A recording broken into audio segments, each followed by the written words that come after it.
Bah déjà, quand tu vois la couleur des produits qu'on t'injecte... Excusez-moi, mademoiselle. C'est pas légal, ça, vu la couleur. Tourner en dérision la maladie, c'était l'objectif de Caroline.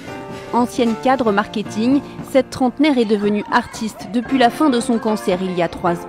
Écrire cette pièce de théâtre, qu'elle a nommée La Chauve-Souris, a été pour elle une autre forme de thérapie. Ça m'a fait beaucoup de bien. J'ai commencé à écrire quand j'étais à l'hôpital.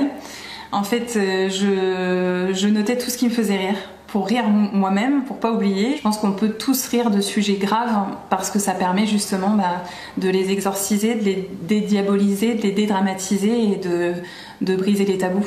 Pour Caroline, c'est le théâtre. Pour d'autres malades, c'est le dessin. Certaines femmes racontent les étapes de leur cancer du sein en illustration, postées sur les réseaux sociaux. L'art leur permet d'exprimer autrement leurs ressentis pour mieux accepter la maladie et s'accepter soi-même avec son corps qui change.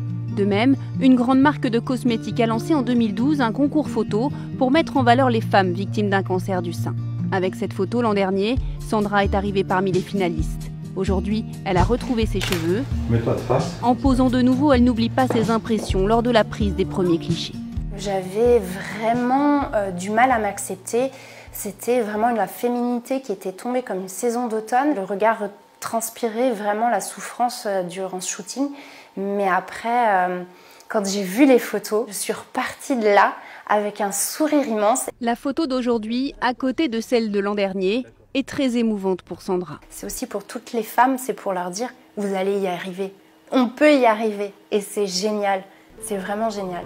Comme Sonia, des centaines de femmes participent à ce concours photo chaque année. Une autre façon, sans doute bien plus belle, de parler du cancer.